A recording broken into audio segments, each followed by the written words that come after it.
Hello, Bacho. Let's read the question.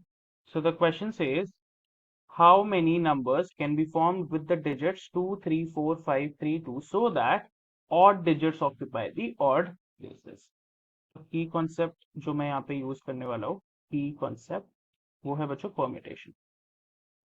permutation, which is NPR is equal to factorial n upon n minus r का whole factorial. और किसी भी number का अगर हमें factorial चाहिए, that is n factorial is equal to n multiplied by n minus one multiplied by n minus two. और हम एक एक नंबर सब्ट्रैक्ट करके तब तक मल्टीप्लाई करते जाएंगे जब तक वो वन ना पहुंच जाए। सो बच्चों देखो, टोटल डिजिट्स कितने हैं? 1 2 3 4 5 6 7। सो मेरे डिजिट्स हैं 2 3 5 4 3 2।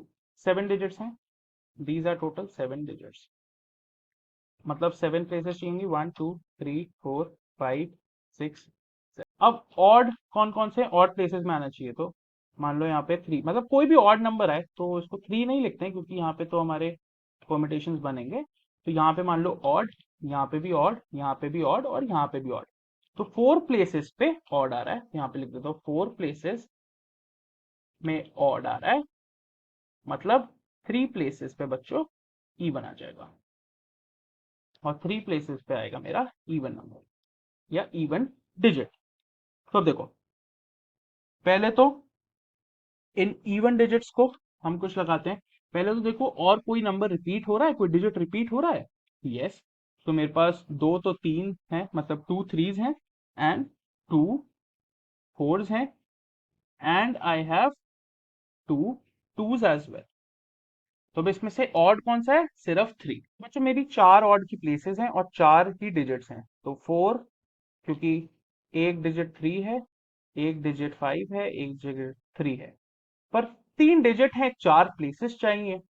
तो बच्चों 4 प्लेसेस आउट ऑफ 3 डिजिट्स, मेरे को पहले तो इसका एक परम्यूटेशन चाहिए ही चाहिए। मतलब क्या होगा? 4p3, मतलब 4 प्लेसेस हैं, 3 डिजिट्स हैं, राइट? 4p3। तो इसमें n क्या है बच्चों? इसमें n 4 है, r 3 है। तो इसको सॉल्व कर लेते हैं, राइट? ये हो जाएगा 4 फैक्टोरियल अपॉन 4 माइनस 3 का whole factorial. So this is gonna be 4 factorial upon में 3 फैक्टोरियल। तो जब इससे इसको काटा तो बचा आंसर मेरा 4, राइट? अब इसमें रिपीट कौन सा हो रहा है? इसमें रिपीट हो रहा है 3 बच्चों। इसमें 3 दो बार आ रहा है। So I can write that 3 3s repeated times. So I can write क्या कि मेरे टोटल वेज कितने हो गए? 3 नंबर हैं, सो वो हो गया 3। और डिजिट्स कितनी बार आ रहा है? 3p2। So I can write this as 3p2 को सॉल्व करने के लिए क्या हो जाएगा बच्चों? वही n हो जाएगा मेरा 3, r हो जाएगा 2। तो this is gonna be 3 factorial upon 3 minus 2 का whole factorial, which is nothing but 3 again. अब ये 3 वे से हो सकता है। सो मेरे पास क्या आ गया?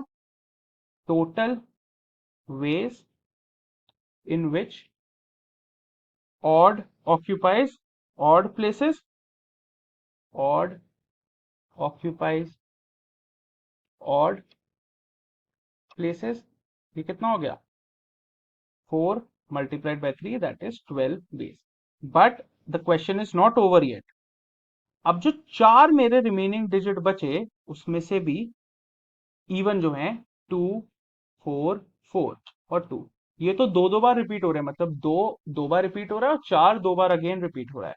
तो मैं लिखूंगा, now there are 4 remaining digits, तो they can be arranged as, अब देख, 4 टोटल डिजिट्स थे, right?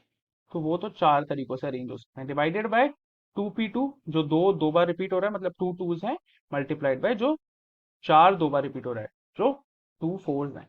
So this would be again 4p4 हमने निकाला हुआ है, दैट इज 4 फैक्टोरियल। और 2p2 होता है 2 फैक्टोरियल मल्टीप्लाइड बाय 2 फैक्टोरियल बच्चों। सो this is gonna be 4 multiplied by 3 multiplied by, इसको 2 फैक्टोरियल लिख देते हैं और एक 2 फैक्टोरियल ऐसे ही छोड़ देते हैं। 2 फैक्टोरियल की वैल्यू होती है 2। सो ये हो गया, ये 2 फैक्टोरियल से 2 फैक्टोरियल कटा, 2 से 4 कटा 2 times. So this is also 6 ways। अब I can find the total ways. कि मैंने इवन की भी प्लेसिंग करी।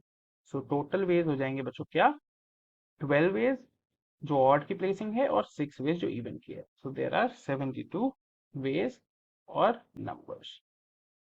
So the final answer is 72 ways or numbers. I hope you understood it well. Best of